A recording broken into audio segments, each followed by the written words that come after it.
Fearless Women is sponsored by the Women's Suffrage Centennial Commission. I'm Senator Barbara Mikulski, and I was honored to serve the great state of Maryland in Congress. Today, I serve on the Women's Suffrage Centennial Commission, where we're working to share the history of the suffrage movement throughout 2020. Anyone who knows me knows that I believe in being insistent and persistent about what matters the most. I'm so pleased to introduce Chelsea Clinton, who has recognized the importance of women who persist. Her series of books about persistent women have inspired girls everywhere to never give up on their dreams. I hope you will listen to the words and advice of Chelsea Clinton. She's here to talk about American women in sports who achieved great things because they never, ever gave up. Please welcome Chelsea Clinton.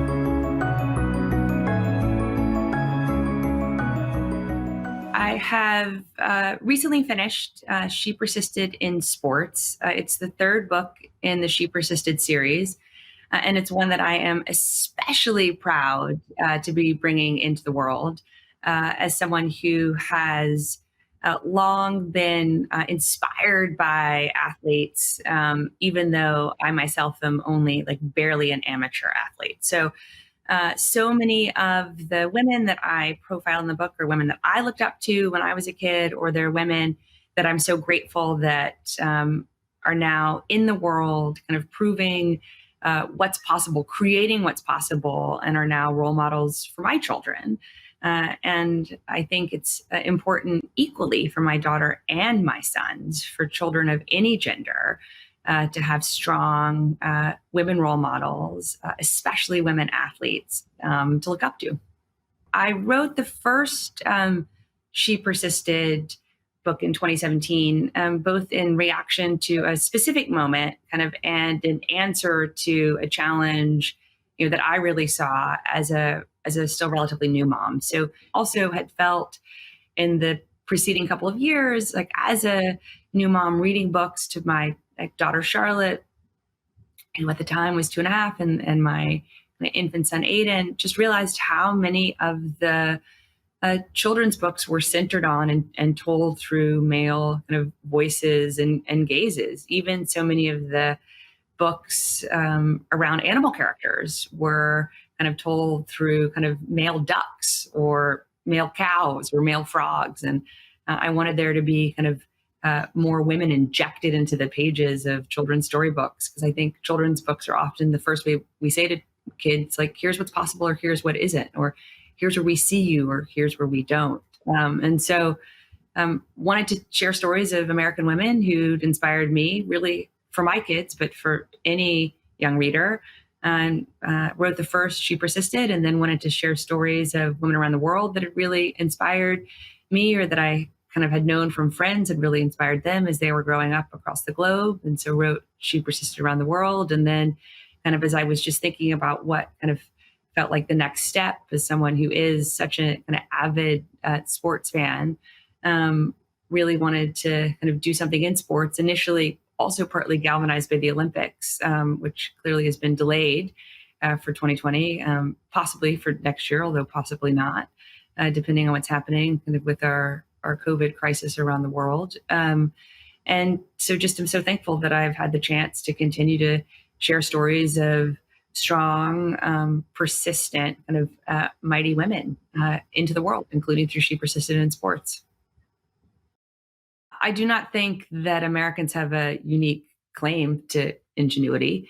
I do think, though, it's important that we kind of celebrate, amplify examples of American ingenuity, to not only kind of recognize people's achievements and accomplishments for what they are, but also to really inspire young people today, to help young people kind of see themselves in kind of very real examples and exemplars of ingenuity, and then hopefully to kind of imagine themselves kind of into kind of their own expressions of ingenuity, whether that's kind of on the playground whenever kids are back in school, kind of in the classroom, again, when kids are back in school, or kind of as they kind of imagine and then architect kind of their own lives forward. And I certainly think we see American ingenuity in sports. And I think about, some of the women that I highlight in She Persisted in Sports, whether kind of Wilma Rudolph, who kind of overcame multiple illnesses and challenges as a child, and kind of went on to kind of prove what was possible for kind of Black women athletes, and kind of was the first kind of image that so many Americans saw on their television screens of a kind of fierce, unapologetic, strong, successful Black woman athlete, and possibly for many white Americans, just a Black woman kind of achieving and proving what was possible kind of through her own brand of American ingenuity. So I do think, again, the stories that we tell our children are so profoundly important for kind of what they understand about American history, and kind of what it has meant to always be walking, hopefully, toward a more perfect union in all the ways that we have been so deeply imperfect kind of since our earliest days, and kind of every day since. And also the people who have been trying to help bring us forward to a more just, equitable, healthy, sustainable place. And while I think so often we think of ingenuity as being the province of our scientists or our creatives, whether authors or filmmakers, visual artists, performance artists, I think it's also really important that we recognize kind of ingenuity can come in the way someone teaches a class, or in the way kind of someone races across a finish line.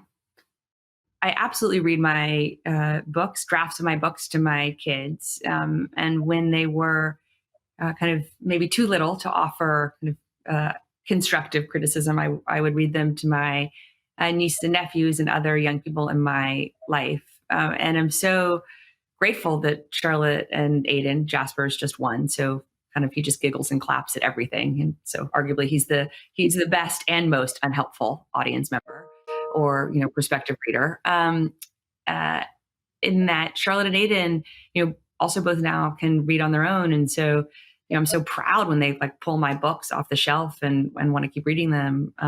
And also just I'm so thankful for their kind of thoughtful engagement, like when I'm working on drafts and when they say like, oh, I don't quite understand that. And I realize, okay, I need to express the same idea in more accessible language for young readers, or when, I'm writing something and they're like, oh, that can't be true. Like, why did they say she couldn't do that? And I was like, well, unfortunately, like not that long ago, and still in some places in our country today, there are people who think girls like shouldn't wear shorts. And then it makes it really hard if you're playing certain sports, or who think that girls like always should kind of stand behind boys if there's a limit on how much kind of a school can do in terms of possible athletics, and think like it's more important for boys than girls. I'm like, oh, that's not fair. I'm like, I totally agree. Or, they think that like girls who maybe bodies are shaped a certain way, like shouldn't get to play this sport or that sport, or that, girls who wear hijab shouldn't get to play any sport, or that kind of girls who may have a disability somehow shouldn't have the same rights to compete. And I am thankfully like very proud every time they're like, that's not right. That's not right. That's not fair. That's not okay. And I'm like, yes, exactly. Because I think part of these stories for me are both to inspire kids to think and to see themselves, to visualize themselves like, in these character stories, so that hopefully they are unafraid and unapologetic on the sports field, whatever kind of that field may be. And also to think like, that isn't right. I don't think it's okay that these girls were told they couldn't do something because of the time in which they lived, or because of how they looked or kind of what they choose to wear or kind of what sport they choose to compete in. So, both of those reactions really matter to me. Yes, like I can do this. And yes, I'm not going to let anyone tell me or anyone else that we can't do this. Alexandra Boiger is just a genius and extraordinary human being. And I am so grateful to be able to work kind of on the She Persisted series with her. When I decided to kind of write the first She Persisted, I knew that I wanted to work with an illustrator, and I certainly hoped I would be able to work with an illustrator who could ensure there was kind of an earnestness and a seriousness, and also yet still a warmth and an accessibility, even a whimsy kind of in the images, because I wanted kids to feel kind of galvanized but not intimidated by the images. And we've long loved the Tallulah Ballerina series in our family, which Alexandra illustrated, and kind of that's when I first got to know her work, and just talking to my wonderful editor, Jill Santopolo, who also has been such an essential part of all of these books and helping them kind of be what they are in every sense. Jill thankfully kind of understood kind of what I was hoping for, and she also really was a fan of Alexandra's, and so we approached her asking her if she would be interested and if she would have capacity, and thankfully she said yes emphatically.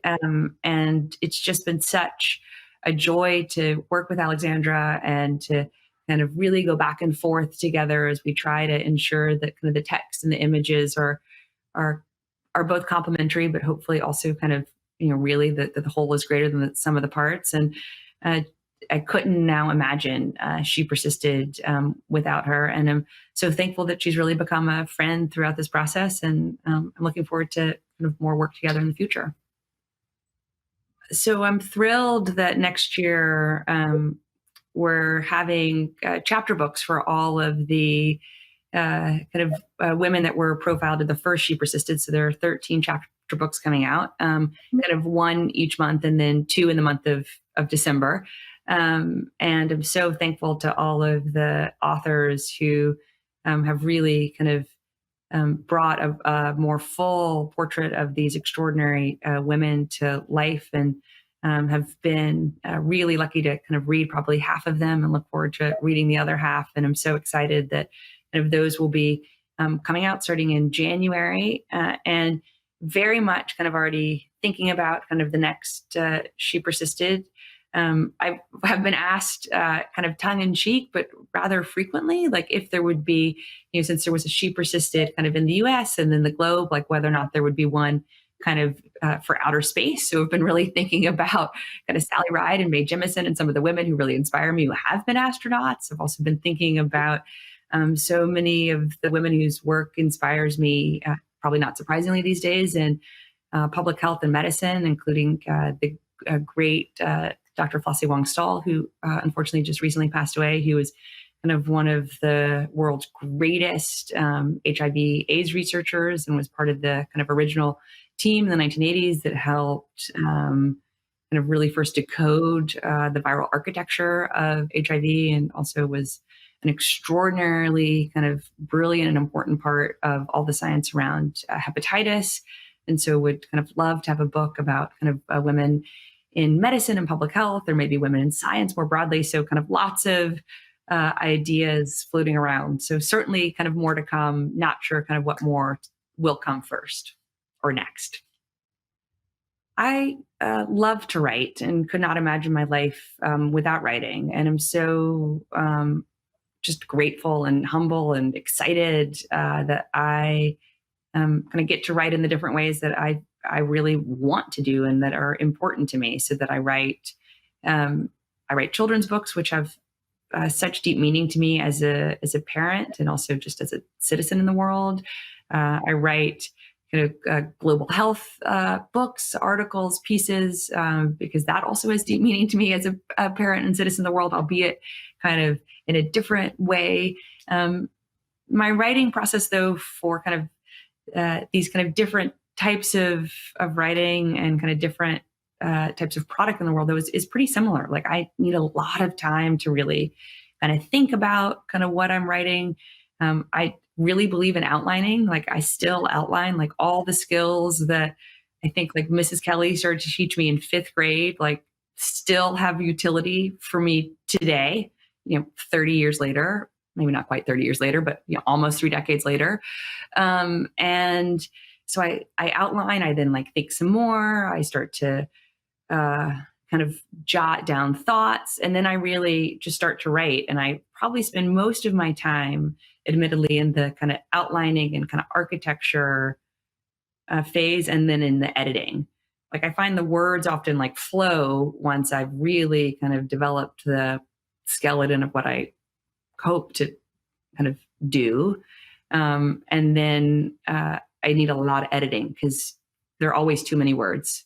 It's always too verbose. It always needs like really kind of paring down, kind of tightening, really, I care a lot about finding like the right words, ensuring that I'm saying not only kind of what I want to say, but that it's clear kind of why I'm saying it. And that, hopefully, depending on the audience, it feels not only kind of like worth their time and sincere, but is accessible. Because I don't want, kids especially to be like too hung up on like having to look up a word. I mean, I like, hopefully, maybe if they have to look up 1 or 2 words, like that, I think is probably a fun way to kind of stretch and learn, while hopefully they're being engaged with the material, but not like, 2 words in the same sentence. So, it is just a real process for me. And it's a pretty similar one, whether I'm, trying to write a piece these days about kind of why I think it's important for the United States to stay in the World Health Organization, or kind of working on my next kid's book. It's not too dissimilar, even though the audiences may be pretty different. I hope you enjoy She Persisted in sports, and I hope that if you have books that you think we should be reading with my kids, I hope you'll send those recommendations my way.